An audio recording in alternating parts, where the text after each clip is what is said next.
भारत में अब धकाधक दर्जनों जहाज तेल टैंकर लेकर पहुंच रहे हैं। वह भी ऐसे समय पर जब भारत पर 25% अमेरिकी टैरिफ अप्लाई हो चुका है और 50% जल्द ही कुछ दिनों के भीतर अप्लाई होने वाला है। लेकिन सोचने वाली बात यह है कि ऐसा नहीं है कि सारे टैंकर रूस से ही आ रहे हैं, बल्कि कुछ रूस से, कुछ इराक से, तो कई टैंकर खुद अमेरिका से भारत आ रहे हैं। जी हां दोस्तों, आपको यकीन नहीं होगा, लेकिन दोस्तों चाहे जितना भी ठोक बजा क्यों ना लें, एक मुसीबत ऐसी है जिस पर हमें ध्यान देना ही होगा। और सॉल्यूशन चाहे कुछ भी हो, लेकिन यह एक बात सच है कि जिस तरीके से हालत बदल रही हैं, इसमें भारत को बुरी तरीके से टारगेट किया गया है और कहीं ना कहीं कुछ हद तक पश्चिमी देशों की साजिश भी कामयाब होती हुई दिखाई दे रही है। दरअसल जब यूरोपियन यूनियन ने भारत की नायरा एनर्जी पर प्रतिबंध लगाया तो नायरा एनर्जी को मजबूरन रूस से तेल इंपोर्ट कम करना पड़ा और अब नायरा एनर्जी इराक से कच्चे तेल खरीद रही है, जो कि टैंकरों में लोड होकर भारत आ रहे हैं। और खबरें इस बात को साफ साफ बयां कर रही हैं कि भारत नॉन रशियन ऑयल को काफी ज्यादा परचेज कर रहा है फिलहाल के दिनों में। लेकिन कमाल की बात यह है कि दोस्तों की इंडियन ऑयल कॉरपोरेशन ने एक नई प्लानिंग के तहत 20% की एथेनॉल ब्लेंडिंग को बढ़ावा देना शुरू कर दिया है, जिससे अब भारत कम ऑयल और नेचुरल गैस इंपोर्ट में ज्यादा एनर्जी पैदा करने जा रहा है। फिलहाल पूरी डेवलपमेंट क्या है इस वीडियो में समझते हैं, लेकिन आगे बढ़ने से पहले इस वीडियो को लाइक करके चैनल को सब्सक्राइब जरूर कर लीजिएगा। दोस्तों, क्या आपने कभी सोचा है कि दुनिया की राजनीति में सबसे बड़ा हथियार क्या होता है? यह सिर्फ गोलियां और मिसाइलें नहीं है, असली हथियार है दिमाग और सही समय पर उठाया गया कदम। और हाल ही में भारत ने ऐसा ही एक बड़ा कदम उठाया है जिसने अमेरिका को साफ संदेश दिया है कि हम किसी के भरोसे बैठे ही नहीं हैं। कहानी की शुरुआत वॉशिंगटन से होती है और अमेरिका ने भारत के निर्यात पर पहले से लगे 25% टैरिफ में एक और 25% जोड़ दिया है। यानी अब भारत से अमेरिका जाने वाला हर सामान 50% ज्यादा महंगा हो गया है। सुनने में बड़ा झटका लगता है, लेकिन असली ट्विस्ट तो अब आता है। दरअसल अमेरिका का गुस्सा असल में रूस पर है। वजह है भारत लगातार रूस से बड़ी मात्रा में सस्ता कच्चा तेल खरीद रहा है और अमेरिका की शर्तों वाली डील मानने से साफ मना कर रहा है। आमतौर पर ऐसे हालात में कई देश झुक जाते हैं, लेकिन भारत ने क्या किया, सीधे अपनी नजर अफ्रीका की तरफ घुमा ली। यहां एंट्री होती है नाइजीरिया की, जो पश्चिमी अफ्रीका का सबसे बड़ा देश है, महाद्वीप की सबसे बड़ी अर्थव्यवस्था और भारत का पुराना तेल सप्लायर है। कुछ साल पहले दोनों देश के बीच सालाना $5 अरब से ज्यादा का कारोबार होता था, जिसमें कच्चा तेल सबसे बड़ा हिस्सा था।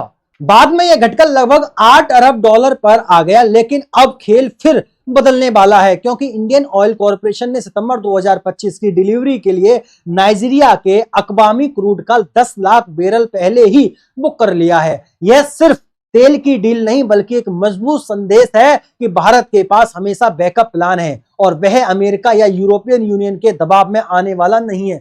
यानी कि इशारा साफ है कि दर्जनों तेल टैंकर अभी भी भारत में आ रहे हैं और दर्जनों तेल टैंकर आने वाले अगले महीने सितंबर में भी भारत आते रहेंगे, क्योंकि पूरे 10 लाख बिलियन बैरल तेल नाइजीरिया के द्वारा सितंबर में ही डिलीवरी किए जाएंगे। सबसे दिलचस्प बात यह है कि रूस से तेल की सप्लाई अभी भी पूरी रफ्तार से जारी है। लाखों बैरल रूसी तेल भारत के बंदरगाहों पर उतर रहा है। इंडिया टुडे की रिपोर्ट के मुताबिक दोस्तों, अमेरिका के टैरिफ का असर भारत की अर्थव्यवस्था पर बेहद मामूली है। निर्यात पर सिर्फ 1.87% और जीडीपी पर 0.19%, यानी भारत आराम से यह दबाव झेल सकता है। लेकिन दोस्तों, कहानी यहीं रुकने वाली नहीं है, क्योंकि अब भारत और नाइजीरिया की दोस्ती सिर्फ तेल तक सीमित नहीं रहने वाली। दोनों देश फार्मा, कृषि, मशीनरी, डिजिटल टेक्नोलॉजी और फ्रूट प्रोसेसिंग जैसे कई और क्षेत्रों में भी साथ काम करने की तैयारी कर रहे हैं। मार्च 2025 में दोनों ने मिलकर अरबों डॉलर का ट्रेड टारगेट सेट किया है। अगर यह पूरा हो जाता है तो अफ्रीका में भारत की पकड़ और भी मजबूत हो जाएगी।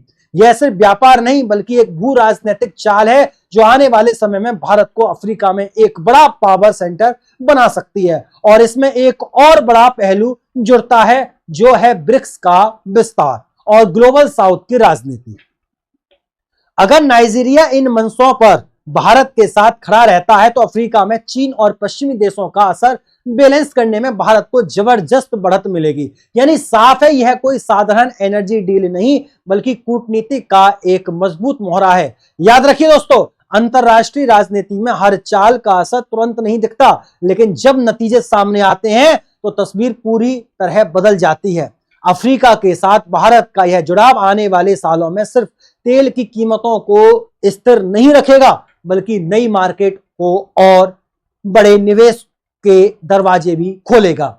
इसी बीच एक और इंपॉर्टेंट बात देखने को मिल रही है, जो है पेट्रोलियम प्रोडक्ट जैसे कि डीजल और पेट्रोल में एथेनॉल ब्लेंडिंग को बढ़ावा देना। एथेनॉल ब्लेंडिंग का अर्थ पेट्रोल और गैसोलीन में एथेनॉल मिलाना। आमतौर पर प्रतिशत के अंदाजे से बताया जाता है, जैसे कि E20 मतलब 20% एथेनॉल प्लस 80% पेट्रोल। इससे पर्यावरण को लाभ होता है, CO2 उत्सर्जन में कमी होने के साथ ऑफिशियली फ्यूल पर निर्भरता कम होती है और किसानों को भी अतिरिक्त आमदनी होती है। उदाहरण के लिए गन्ना चावल जैसी फसलों से इथेनॉल बनाकर इसका इस्तेमाल किया जाता है। उधर अमेरिका के भीतर से भी आवाजें उठ रही हैं कि भारत रूस और यूक्रेन के बीच चल रहे युद्ध को खत्म करने में भूमिका निभाए। अमेरिका के स्नेटरलैंड से ग्राहम ने तो खुलेआम अपील कर दी है कि भारत अपनी प्रभावशाली स्थिति का इस्तेमाल करें और राष्ट्रपति डोनाल्ड ट्रंप को मनाकर इस खून खराबे को रोकने में मदद करें। ग्राहम का कहना है कि अगर भारत यह कर देता है तो इसमें वॉशिंगटन नई दिल्ली के रिश्ते और भी मजबूत हो जाएंगे। उन्होंने सोशल मीडिया पर लिखा कि अगर मेरे भारतीय दोस्त राष्ट्रपति ट्रंप को इस युद्ध को खत्म करने में मदद करते हैं तो यह भारत अमेरिका संबंधों के लिए सबसे बड़ा कदम होगा।